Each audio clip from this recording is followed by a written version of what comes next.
जो आया है उसे एक ना एक दिन इस धराधाम को छोड़कर जाना है।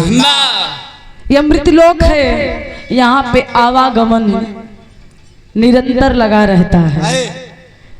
हर लोक वही नहीं होती, न उम्र घटी न उम्र बढ़ी, न जन्म हुई न मृत्यु हुई। लेकिन मृतलोक ऐसा एक नगरी है, एक लोक है जहाँ पे जन्म भी हुई मृत्यु भी हुई। मृतलोक के दुइये सच्चाई बात, आप कुछ भी कह ले, कुछ भी कमा ले, कुछ भी बना ले, सब कुछ झूठा है, सब कुछ मिथ्या है। मात्र दो ही सत्य है, क्या?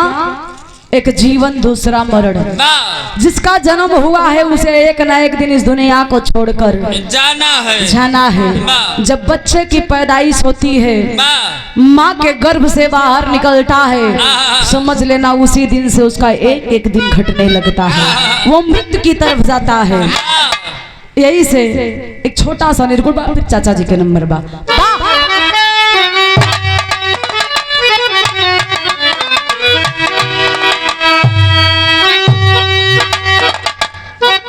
ओहो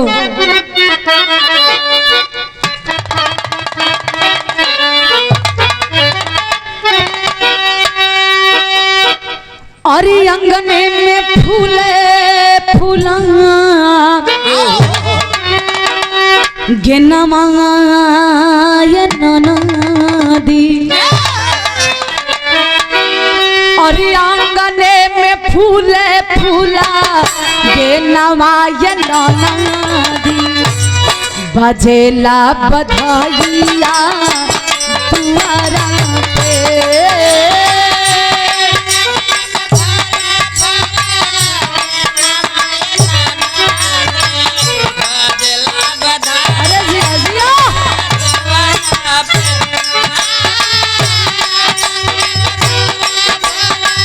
बहुत अच्छे, बहुत अच्छे।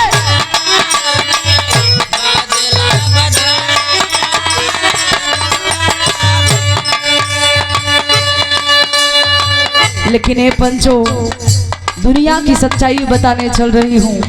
जानता हर कोई है, लेकिन इस बात को जानने से लोग नकार जाते हैं।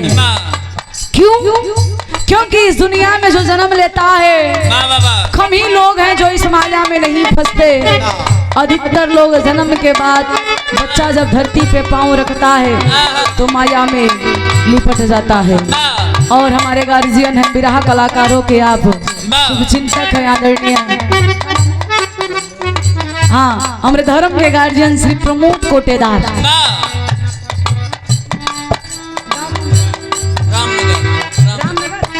रामनगर ऐतिहासिक धरती से चलकर आए हैं। बड़ा स्नेह प्यार दुलार हमें मिल रहा है इस एरिया में। या बादशाहपुर सुजानगंज साइड में कहीं भी हमारा कार्यक्रम हो तो चाचा जी का आशीर्वाद हमें हमेशा मिला करता है। बहुत बहुत धन्यवाद। बट ठंडी में इतना आप मेहनत करें बिरहा खातिर, वैसे भी आप बिरहा कलाकारों के भगवान हैं। बहुत बहुत धन्यवाद है उपस्थित जनता जनार्दन के प्रणाम। अच्छा, बहुत बहुत धन्यवाद है। कहीं से क्या असली जानकारी तो ही के रात है।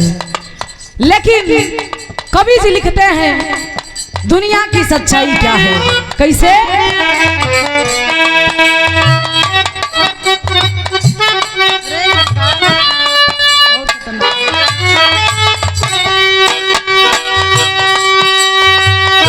एक दिन जाना पड़ी है, अरे एक दिन जाना पड़ी है, हे बाबू छोड़ी के नगरिया। एक दिन जाना पड़ी है छोड़ी के जघाना, विधि के विधानावा न्यारा बा।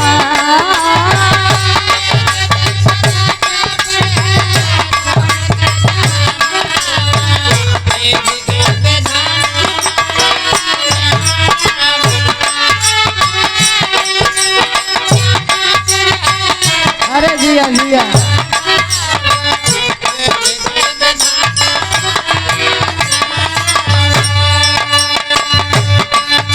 एक दिन जाना पड़ी है छोड़ के जहानमा, अब विधि के विधनवा न्यारावा।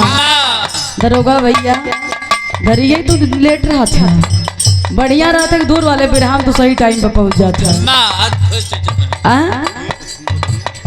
बिरहा के श्रोता सम्राट, कलाकारों में सम्राट की हल्ला है, लेकिन श्रोताओं में एक सम्राट आप भी हैं। कुटेदार चचा इनके तो आप जानते ही होगा, कहाँ कहाँ बिरहा सुना चाहिए कुछ पता, चाहे गाजीपुर हो, बलिया हो, देवरिया, आजमगढ़, बिहार तक भैया।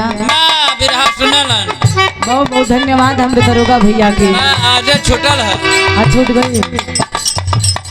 सच्चाई है, कवि जी लिखते हैं कि दुनिया का दस्तूर क्या है, कैसे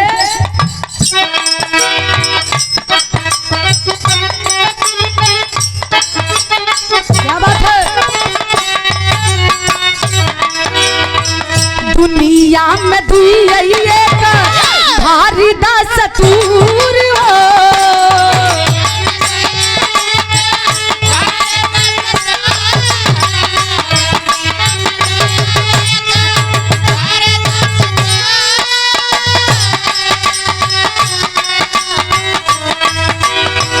केहू ना रहिया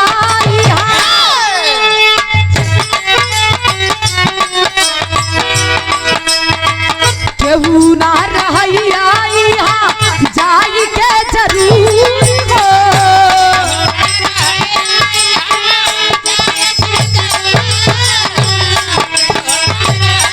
सही हो।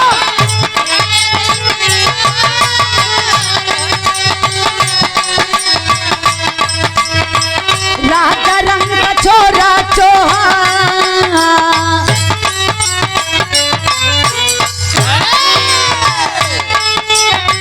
राजा रंग का छोरा चोहा, चाहे विधवनामा विधि के विधानामा न्यारावा।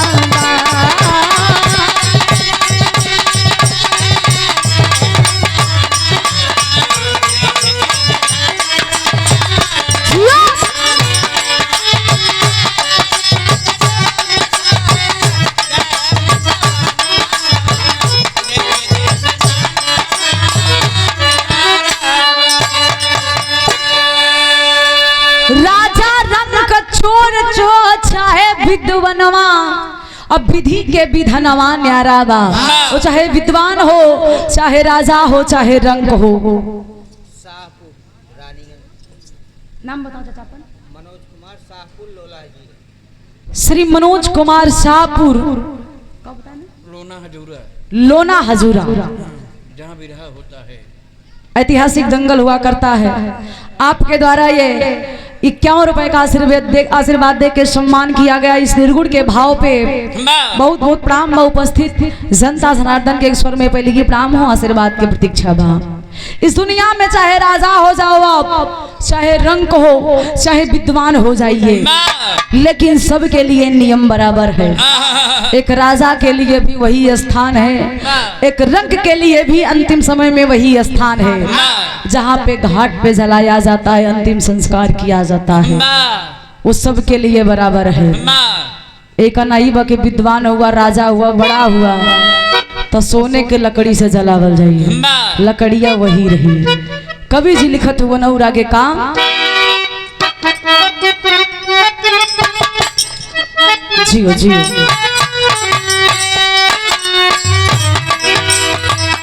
माया की नगरिया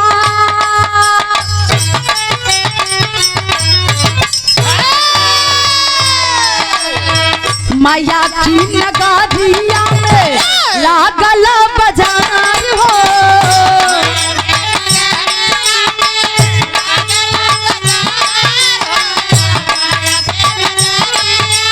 सही हो।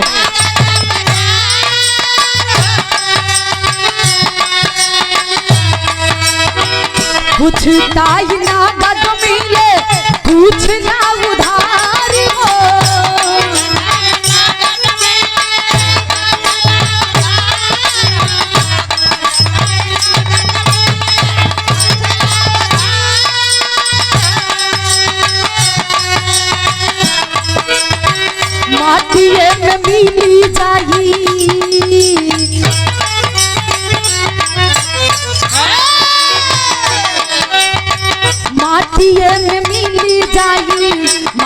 वाला कानावा माटी में मिली जाई माटी वाला कानावा बुद्धि के विधानावा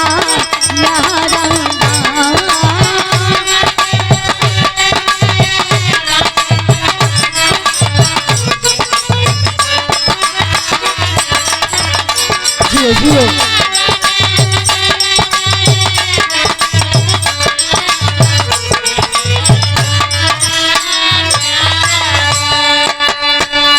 और इस भाव को समझते हुए इस निर्गुण भाव को समझते हुए हमारे गार्जियन हैं बड़े भैया हैं विरहा के श्रोता सम्राट आदरणीय सम्मानित श्री दरोगा यादव वाह बिहार की धरती से पागल कहीं के यूपी अगर बिहार है गीता नगर के ऐतिहासिक धरती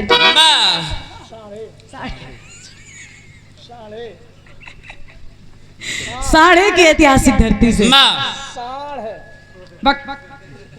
पागल समझत हो बस यार वार भुलान ज्यादा नहीं हमारे बड़े भैया हैं दरोगा यादव आपके द्वारा शानदार 101 रुपए का आशीर्वाद वो चाहे बिहार कहा चाहे यूपी हम जानते तू जांच पकड़ते हैं लेकिन बाहर कुछ नहीं हुई वाला बा बहुत बहुत प्रणाम दरोगा भैया सही कहना इनकर कुछ नहीं हुई वाला बा नाम लेके सिर्फ नाम अपन दिल के तसल्ली पहुंचावे यार बनारस की धरती भाई तो पूछे बहुत बहुत प्रणाम है सच्चाई बताया गया ये दुनिया ये धरती माया की नगरी है इस माया के नगरी में जे जैसन भरेला वैसे भरेला वैसन भरेला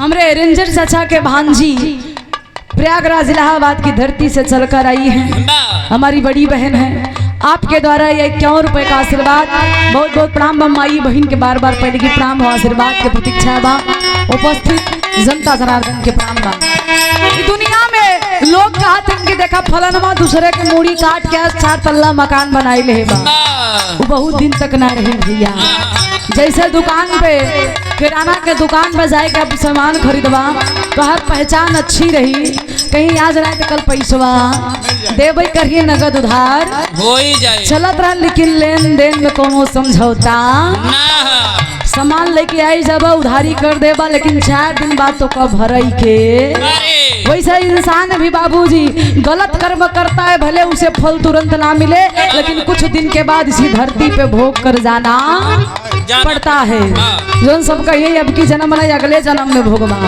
अगला उगला जन्म नहीं होता ही यही जन्म में जैसन कर्म करे वैसे भोग के जाई ये दुनिया की सबसे कड़वी सच्चाई है लिखत हुआ कवि जी का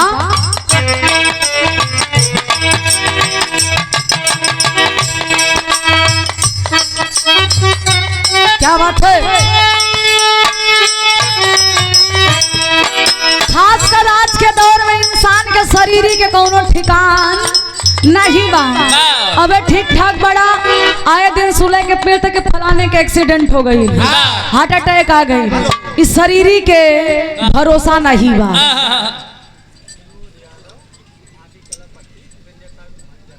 हमरे रेंजर चाचा के भांजा भाटी की ऐतिहासिक धरती से भाटी कला ढाढ़र ना भाटी ढाढ़र ऐतिहासिक धरती से आपके द्वारा हमारे विनोद भैया सम्मानित गार्जियन बड़े भैया विनोद यादव आपके द्वारा ये शानदार 101 रुपए का आशीर्वाद पैर छू के पहले की बा उपस्थित जनता जनार्दन के बहुत बहुत प्रणाम आशीर्वाद के कामना हो इस शरीर के भरोसा नहीं बा यही से जब तक शरीर में जान बा हिम्मत बा ताकत बा बुढ़ाई के इंतजार मत करा नहीं तक कितना हमारे नौजवान भाई उन गलत काम करत रही हैं पुरनिया दादा लोग समझिए कि बेटवा सही रास्ता पे चला बढ़िया काम करा ससुरारी छोड़ दा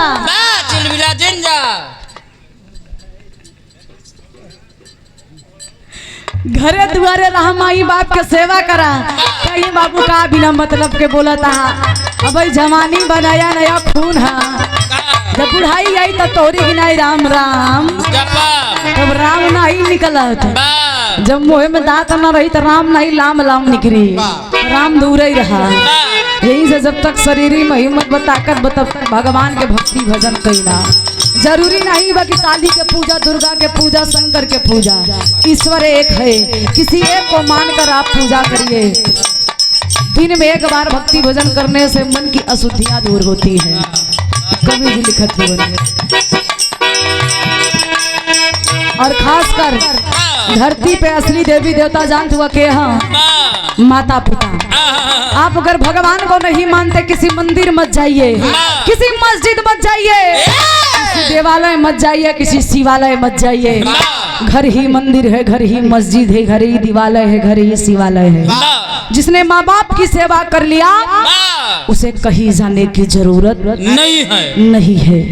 माई बाप के चारों धाम बा चरनिए में। ऐसे माँ बाप की सेवा करिए। आपके द्वारा जो गलतियां हुई है वो गलतियां भी माफ हो जाती हैं। कवि जी लिखत हुवन का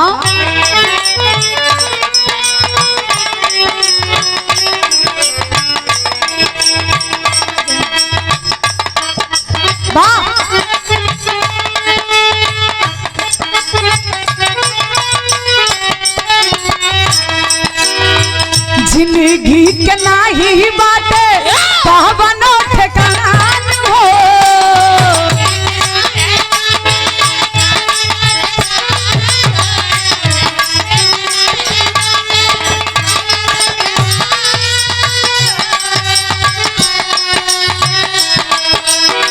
सब ही से प्रेम राधा जबल जिए जान हो।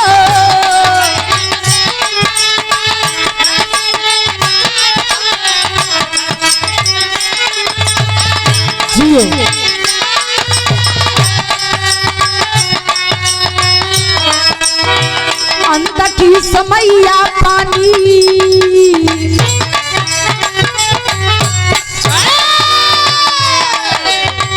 अंत की समैया पानी बरस नयनावा। अंत की समैया पानी बरस नयनावा। विधि दे विधानावा न्यारा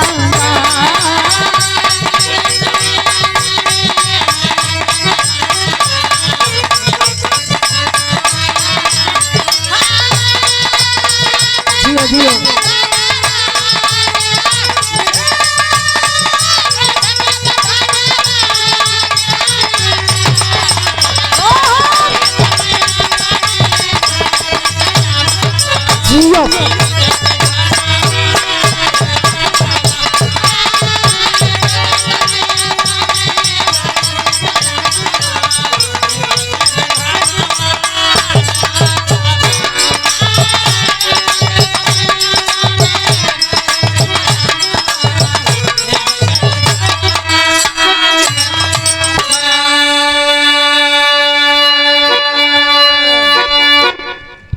की समैया पानी बरसे नयनवा।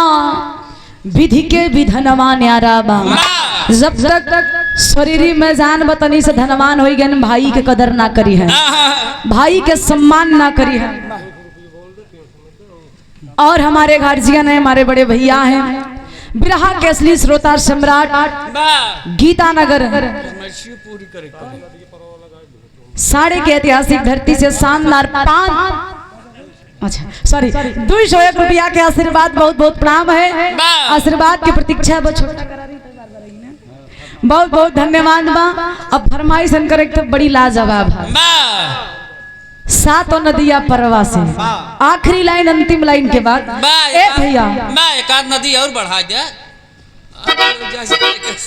तू लिखाई दे वाह।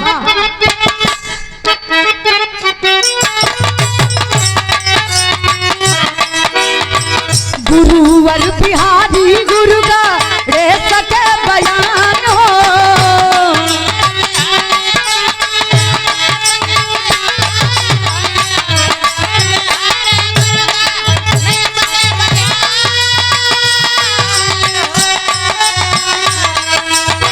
राम भी न गाया वो भी ना ही समाधान हो।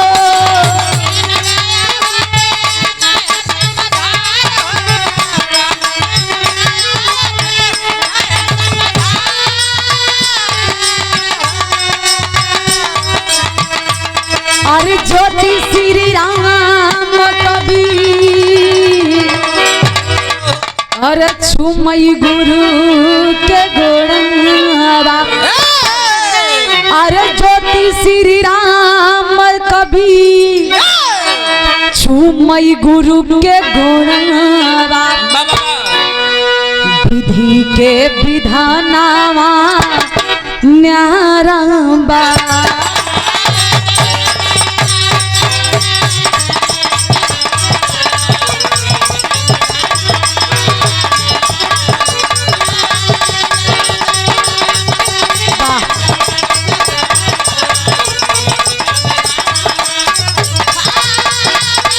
बहुत अच्छे अरे बाबा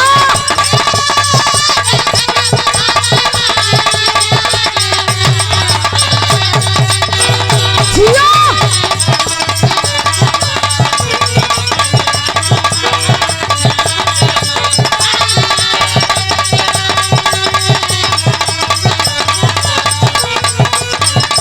विधनवा न्यारा